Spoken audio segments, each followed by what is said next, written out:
System administrator guys एक ऐसी profile जिसमें बहुत सारी रिस्पॉन्सिबिलिटी होती है। We are responsible to take care our local network environment. हमारी रिस्पॉन्सिबिलिटी होती है to take care about the troubleshooting part, जो हमारे हार्डवेयर रिसोर्सेज इन्वायरमेंट में लगे हैं, चाहे वो प्रिंटर हो या क्लाइंट ऑपरेटिंग सिस्टम हो या सर्वर मशीन हो। एक सिस्टम एडमिनिस्ट्रेटर की रिस्पॉन्सिबिलिटी होती है कि हर एक इंफ्रास्ट्रक्चर की टेक केयर करे, राइट। सो बेसिकली आज की इस वीडियो में हम आपकी हेल्प करने वाले हैं to understand about some important services related to Windows server operating system, right. क्योंकि हमारी रिस्पॉन्सिबिलिटी होती है कि सर्वर से रिलेटेड जितनी भी सर्विसेज हैं उनको हम अच्छे तरीके से मैनेज करें। सो इसमें कई सारे पॉइंट्स हमने मेंशन किए हैं, कई सारे पॉइंट हम ऐड करने वाले हैं इस वीडियो में, आपको प्रॉपर तरीके से गाइड करेंगे and definitely these points can help you to understand about the server management. तो चलिए मूव करते हैं अपने डेस्कटॉप स्क्रीन पे और गाइड करते हैं आपको। पहले डिस्क्राइब करते हैं एजेंडा कि इस वीडियो में क्या क्या डिस्कस करने वाले हैं and after that A to Z information जो बहुत ही ज़्यादा इंपॉर्टेंट है इंटरव्यू के बिहाफ से भी, और अगर आप ऑलरेडी कहीं पे जॉब करते हैं एज ए सिस्टम एडमिन तो उस केस में भी आपकी ये हेल्प करेगा। इस पर्टिकुलर इन्फॉर्मेशन से आपको बहुत सारी हेल्प मिलने वाली है। मूव करते हैं अपने स्क्रीन पे, बट उसके पहले अगर आप नए हमारे यूट्यूब चैनल पे पहली बार वीडियो देख रहे हैं, do subscribe. Teach me cloud एक single technical training based YouTube channel है जो आपको 100% लाइव प्रैक्टिकल की वीडियो प्रोवाइड करता है बिना किसी स्टेप को स्किप किए हुए। अभी मूव करते हैं अपने व्हाइट बोर्ड पे, ब्लैक बोर्ड पे, कुछ भी बोल सकते हैं इसको। एजेंडा बिल्कुल क्लियर है, Windows server management as per the name suggest. इस पर्टिकुलर क्लास में हम आपकी हेल्प करेंगे to understand about some important component. सबसे पहला component, not a component, you can say that services. सबसे पहले हम बात करेंगे व्हाट इज एक्टिव डायरेक्टरी, ठीक है, ये टॉपिक की बात कर रहे हैं, ठीक है। Then will discuss about installation procedure, ठीक है, इंस्टॉलेशन प्रोसीजर कैसे इसको इंस्टॉल करते हैं एक सर्वर ऑपरेटिंग सिस्टम में। Then will discuss about AD objects and containers. उसके बाद हम डिस्कस करेंगे about FSMO roles. Then will discuss about domain replication या AD रेप्लिकेशन आप बोल सकते हो। After that will talk about some important part like as domain and PDC, then ADC and CDC। बहुत ज़्यादा कंफ्यूजन वाला पॉइंट है ये, और साथ ही साथ बात करेंगे अबाउट GC। ये कुछ पॉइंट्स हमने मेंशन किए हैं, 6 डिफरेंट पॉइंट्स हैं जिसके बारे में हम इस वीडियो में डिस्कस करने वाले हैं। और इंटरव्यू के बिहाफ पे अगर आप प्रिपरेशन कर रहे हैं तो डेफिनेटली अगर आपने इसको अच्छे तरीके से समझ लिया, इस पॉइंट को अच्छे तरीके से समझ लिया, तो definitely you are able to understand about you are able to crack the system administrator interview. चलिए बेस से बात कर लेते हैं। सबसे पहला है व्हाट इज एक्टिव डायरेक्टरी। बहुत ही सिंपल वे में आपको डिस्क्राइब करना है एक्टिव डायरेक्टरी के बारे में। So Active Directory is a built in service of server operating system, और you can say that Active directory can provide a centralized control, right, and it contains the multiple database, and with the help of our Active Directory services we are able to control our client operating system. Not only the client operating system, we are able to control to multiple resources as well, like with the help of AD आप अपने client operating system like Windows 7, Windows 8, Windows 10 को control कर सकते हैं। साथ ही साथ AD की मदद से आप GPO इम्प्लीमेंट कर सकते हैं। Active directory can help you to manage your DNS services. Same active directory के थ्रू आप अपने प्रिंटर्स या अदर रिसोर्सेज को भी कंट्रोल और मैनेज कर सकते हैं, राइट। सो AD को आप सिंपली डिस्क्राइब कर सकते हैं, is a centralised control database that help us to manage our clients and other resources. Next, installation procedure. अगर हम बात करें प्रोसीजर की तो इसके लिए प्रीरिक्विजिट जानना हमारे लिए जरूरी है। Install active directory, install AD इन सर्वर।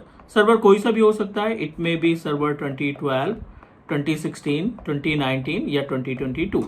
ये लेटेस्ट सर्वर ऑपरेटिंग सिस्टम है अपने पास जिनकी हेल्प से हम अपने इन्वायरमेंट में डोमेन की सर्विस को इन्वॉल्व कर सकते हैं। सबसे पहले आपको एक सर्वर ऑपरेटिंग सिस्टम इस्टेब्लिश करना है किसी हाई कॉन्फ़िगरेशन मशीन पे। This is our server machine, we can say that, right. और इस सर्वर मशीन के ऊपर मल्टीपल सर्विसेज आपको अवेलेबल मिल जाती हैं. But before that let me help you to understand about the infrastructure of server and client. Switch mediator की तरह काम करेगा और it will connected to the server machine connected to the multiple client operating system. और client operating system क्या होते हैं? आपके विंडोज 7 हो गया, विंडोज 8 हो गया, 10 हो गया और लेटेस्ट विंडोज 11 ऑपरेटिंग सिस्टम हो गया. सर्वर में हम पहले से डिस्कस कर चुके हैं, विंडोज 12, 2012, 2016, 19 और 2022 हो सकता है. इंस्टॉलेशन प्रोसीजर के लिए आपको क्या करना पड़ेगा? Configure manual IP. सबसे पहले आप अपने सर्वर के अंदर मैनुअल आईपी एड्रेस कॉन्फ़िगर करेंगे and after that you need to open server manager wizard. आप सर्वर मैनेजर विजार्ड ओपन करेंगे.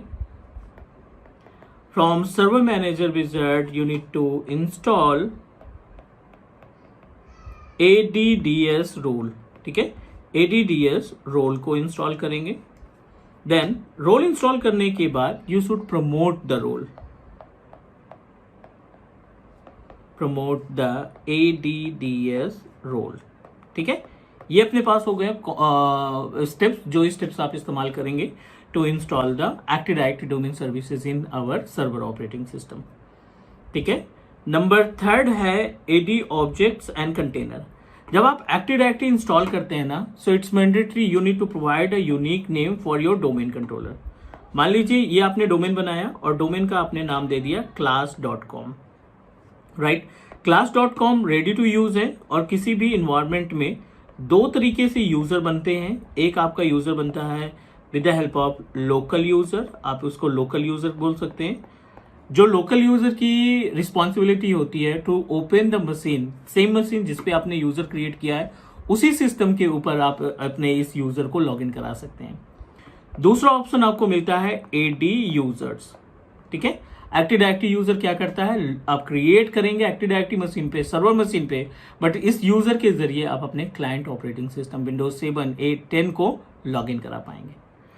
सबसे इंपॉर्टेंट पॉइंट कि AD ऑब्जेक्ट और कंटेनर्स क्या होते हैं. तो I am going to give you the complete information objects के बारे में, देन कंटेनर के बारे में, ऑब्जेक्ट्स एंड कंटेनर्स के बारे में. ऑब्जेक्ट्स आर, क्या क्या ऑब्जेक्ट्स हो सकते हैं? ऑब्जेक्ट्स में सबसे पहला users, then groups, then computers. ठीक है, एंड शेयर्ड फोल्डर. और यहां पे एक पॉइंट हम और ऐड करना चाहते हैं, शेयर फोल्डर के अलावा प्रिंटर. ये अपने पास टोटल मिलाकर के 5 ऑब्जेक्ट मिल जाएंगे एक्टिव डायरेक्टरी के केस में. And if we talk about the containers, so container की रिस्पॉन्सिबिलिटी क्या होती है? In case of container you will find सबसे पहला डोमेन जो है हमारा कंटेनर है. दूसरा ऑर्गेनाइजेशनल यूनिट, वो भी हमारा कंटेनर कहलाएगा. एंड नंबर 3, अगर आप कोई साइट बना रहे हैं तो site is also a type of container. Right, so container responsibility क्या होती है? कंटेनर की हेल्प से आप GPU इंप्लीमेंट कर सकते हैं. राइट, अगर आपको ग्रुप पॉलिसी कॉन्फ़िगर करना है, ग्रुप पॉलिसी अप्लाई करना है किसी भी एक्टिव डायरेक्टरी यूजर्स के लिए, तो इंडिविजुअल यूजर के ऊपर आप पॉलिसी नहीं लगा सकते हैं. पॉलिसी हमेशा आपके कंटेनर्स पे लगेगी, चाहे वो आप डोमेन पे लगा दीजिए, आप ऑर्गेनाइजेशनल यूनिट पे पॉलिसी लगा सकते हैं and you can apply the policy directly to the sites. ये हो गई information about the container and object की. 5 अलग तरीके के ऑब्जेक्ट मिल जाएंगे और लगभग 3 आपको कंटेनर्स दिखाई पड़ जाएंगे AD के केस में. राइट, उम्मीद है ये समझ में आ गया होगा. अगले पॉइंट पे चलते हैं. अब बात आती है FSMO रोल्स की. FSMO रोल्स क्या है और किस तरीके से इसको इंप्लीमेंट किया जाता है उसके बारे में बात कर लेते हैं. I hope everyone know about the PDC, parent domain controller. एक इन्वायरमेंट में मल्टीपल डोमेन कंट्रोलर हो सकते हैं. मान लीजिए ये हमारा पेरेंट डोमेन कंट्रोलर है PDC, ये हमारा ADC है. ठीक है, और ये हमने CDC इन्वॉल्व कर रखा है या RODC इन्वॉल्व कर रखा है. अब जो पेरेंट डोमेन कंट्रोलर होता है, जिसको हम रूट डोमेन के नाम से भी जानते हैं. ठीक है, parent domain controller is also consider as a root domain controller. इसको हम रूट डोमेन कंट्रोलर के नाम से जानते हैं. रिस्पॉन्सिबिलिटी क्या होती है? FSMO रोल जब आप इंस्टॉल करते हो तो हर एक FSMO रोल, मतलब 5 अलग अलग तरीके के रोल्स होते हैं. ये 5 रोल आपके अवेलेबल होते हैं PDC में. but we are able to find we can also transfer the role from root domain controller to additional domain controller या अदर जितने अपने पास डोमेन कंट्रोलर इन्वायरमेंट में अवेलेबल हैं, इनको हम आसानी से क्या कर सकते हैं, ट्रांसफर कर सकते हैं. Question, the roles are also categorised in 2 different part. एक तो आपका फॉरेस्ट वाइड रोल होते हैं और दूसरा डोमेन वाइड रोल होते हैं. So it's our responsibility, we should know about the difference between forest wide role and domain wide role. ये हमारी रिस्पॉन्सिबिलिटी है कि हमें मालूम होना चाहिए कि ये रोल किस तरीके से काम करते हैं. Domain wide and forest wide, correct.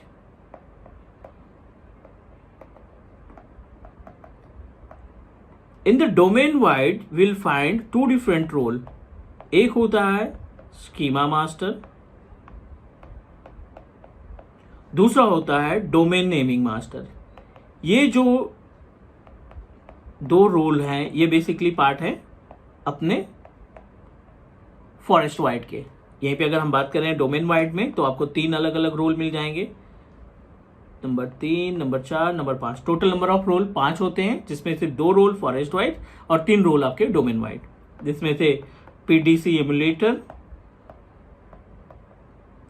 दूसरा आपको मिल जाएगा आरआईडी पूल मैनेजर और तीसरा आ जाएगा आपका इंफ्रास्ट्रक्चर मास्टर. ठीक है, ये अपने पास 5 रोल हो गए जो आपके डोमेन कंट्रोलर में अवेलेबल होते हैं. हर एक रोल का अपना इंडिविजुअल टास्क है, हर एक रोल की अपनी अपनी रिस्पॉन्सिबिलिटी है. They are responsible to take care our infrastructure. ठीक है, चलो नेक्स्ट बात करते हैं Server manager wizard domain replication. So अगर डोमेन रेप्लिकेशन की बात करें, एडी रेप्लिकेशन की बात करें, तो एडी रेप्लिकेशन या डोमेन रेप्लिकेशन कैटेगराइज इन 2 डिफरेंट पार्ट. डोमेन रेप्लिकेशन आप बोल सकते हैं 2 पार्ट में कैटेगराइज किया गया है. आपने डोमेन क्रिएट किया, for example this is with name of cloud.com. This is parent domain controller, ये अपना पीडीसी है.